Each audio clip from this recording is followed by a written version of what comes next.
Okay, you're watching Makosi for live. I'm with Shakes Rampedi from Playing the Field with Shakes and also Betway Ambassador. Whatever you wanna, wherever you see him on Twitter, you see him on YouTube. He's doing his thing, and I'm speaking to him about this disappointing result between Chiefs and Sundowns. Chiefs losing 1-0. You all saw my live reactions. You saw my tweets. I'm sure you're all still on Twitter seeing all the tweets. I'm very disappointed as a Kaizer Chiefs fan. How are you feeling, Shakes? Yeah, look, as a fan, I'm disappointed, of course. I'm very disappointed. I think I sit here and I wonder, and I'm thinking to myself, we were at some point 10 points plus gap or something, right? We had 10 points lead, and at some point it was 13 or whatever the case may be. And we've really let that slip, we've really let that slip. And I'm not lying to you, I'm looking at Mamelodi Sundowns as the rest of their fixtures, and I'm thinking they're probably going to win all of them. I mean, no disrespect to Baroka, Opolokwane City, or Black Leopards, but I really feel like Mamelodi Sundowns are going to do it. They got the experience, they got the technical team, and they proved it even today.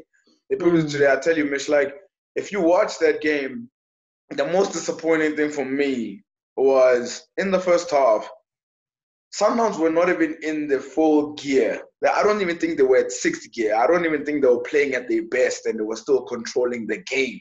They were still controlling the game. They were still controlling the possession. They still could have scored like probably 2 or 3 more goals than what they eventually got from the 1-0. And there were times where I'm looking at Kaizer Chiefs, and I'm thinking, who is going to hurt Sundowns in the first half? I couldn't see anyone. Manyama was trying maybe, Frosler was trying maybe, but other than that, you're just like, there's no one who is going to hurt Sundowns in any way. And obviously, you saw in the second half, he changed his tactics, he made changes, and he put Matoa up front for majority of the second half. And I couldn't believe it. He actually did that because Ernst Middendorp kind of showed that, like, there's no other way he knows of playing. There's no other way he knows how to create another philosophy, how to sort of try. And if Nurkovic is not there and Castro's not there, he does not know anything. He doesn't know how to do anything else after that. And I think him throwing Matoa up front in the second half proved it, because he wanted a target man sort of type of player up front who he can keep on crossing and all that stuff. And what's also painful is to hear Peter Smane's post-match interview and him saying, "Oh, we knew what they were gonna do. We knew what they were gonna do. They were gonna." Then and I quote, he said, "We answered the question. The question was, can you handle the launch? And what is the launch? Them having Kaizer Chiefs having to launch balls all the time." That's what he said. That's what he said. I'm quoting him for word. And it's embarrassing now. It is. No, it's embarrassing because now we have to play Wits next, and Wits have their last dance, and you can see they're giving effort in every single game they're playing. If I'm correct, Wits haven't lost since the league has resumed. It's been draws and wins. I don't think they've lost. And I mean, we failed to beat them just a week ago. We did. So I don't know how we're gonna beat them now. Yeah, so we're playing them, and they're playing their last season. They want to be giving it their all. And you, as a Chiefs fan, you're scared of what the reality is coming. You're scared of. They really need to pick themselves up from this, but where do they even start, man? I want to quickly just get into, and you can give me a quick maybe opinion of yours. When we saw the lineup, we saw Sifama. Was he ready for such a big game? And then we saw players like Frosler, who wasn't in his natural, wing-back position. He was playing in the middle with Katsande. Manyama was playing on the wing. Parker was back in the starting lineup. And then the first half was a mess. I thought it was just ridiculous. And then second half, we brought on 3 powerful players, 3 players who should make an impact. but we didn't see the Mm-hmm. impact. You spoke about, and you also just spoke about Matoho playing as a striker. There was confusion Mm-hmm. everywhere for me. I was so confused. Uh, do you think the players don't understand what Middendorp wants now? There definitely has to be an element of that. There definitely has to be an element of where people are asking themselves what to do, what is their role. You sort of look at, even for example, Vets or Sundowns or Orlando Pirates or Supersport or whatever you'd like. Supersport are not going to play Mahachi as defensive midfielder. Orlando Pirates are not going to play Lodge as the left wing back. You know, Vits are not going to take Dion Horto and say, "Oh, play right back now," or whatever the case may be. If I'm asking you, Mish, how many positions have we seen Bernard Parker play this season alone? Never mind his whole career at Kaizer Chiefs. Yeah, never mind his whole career at Kaizer Chiefs. This season alone, I've seen him at left back. I've seen him at left wing back. I've seen him at defensive midfield. I've seen him at central midfield. I've seen him on the left wing. I've seen him up front. I've seen him in so many positions, and that goes to show. That goes to show in terms of what you were saying, and that some of them just don't know. They don't know what probably he's asking of them, and he's asking them to play in different positions. Even Frostler today, what in the world? I mean, that's the best. That's arguably the best crosser we have at the club. Exactly. What is he doing in the middle of the park? What is he doing in the middle of the park? He's not supposed to be there. He's not supposed to be there. So you're asking yourself, why is he there? And then there's Matoho going up front, and he takes up Katsande as well. I thought Katsande was okay in the first half, and then you take him off. Yeah. But then for a guy, so I don't know what Middendorp is doing anymore. I mean, there was a point when it was coming, and this was the kind of the what do you call it? The expression they use, the nail in the coffin, you know. Yeah, the nail in the coffin. I think also, like, if there's anything this also shows is that eventually he's been figured out, you know, because it's not just Pito who said we know what they're gonna do. It's not just Bloemfontein Celtic man of the match who said they know what they're gonna do. It's almost the man on the street and the man on Twitter has been saying it. You know what I mean? The man on Twitter too has been saying that too. So and someone who's not playing players in their best position, you're sort of asking why. I don't think Sifama was ready for the occasion. I think the occasion was too big for him. I think he showed that. He slipped up quite a few times. He couldn't get past the defenders. But Kamabilet being dropped, I did already sing that song before, and I did state that maybe it was time to put him on the bench because he was not delivering. And even in the second half, with the changes that were made, can you believe it? You're gonna say after this game, the most effective attacker we had on the pitch was Eric Matoho. There was Billiard on the left, there was Zuma on the right, there was Matoho up front. He was throwing players, but then the player that caused a little bit more headaches was our centre back playing up front.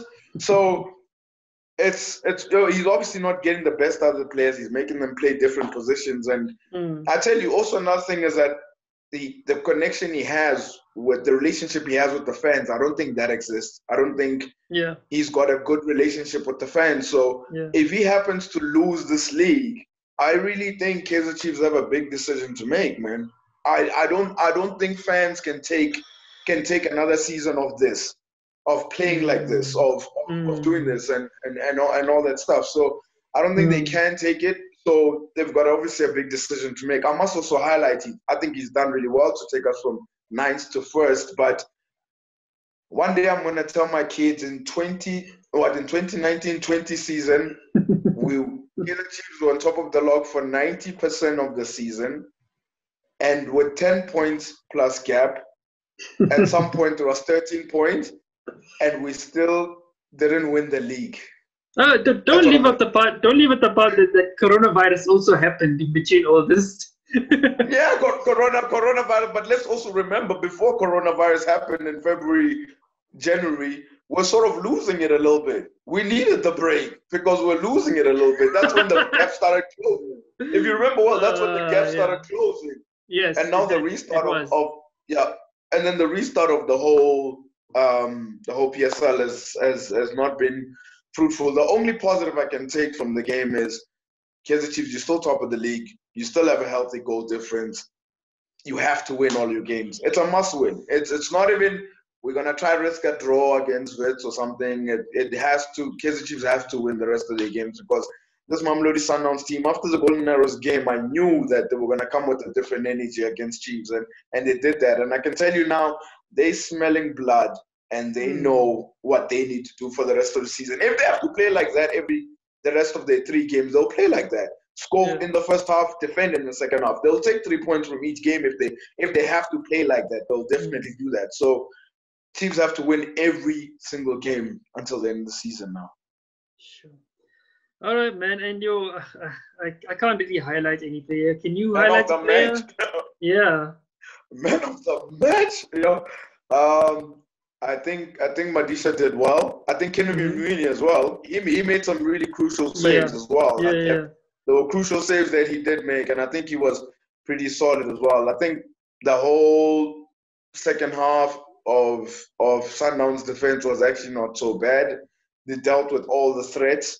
Kaizer Chiefs' best player was, strangely enough, I can't believe I'm going to say this, but it was Akpe, eh?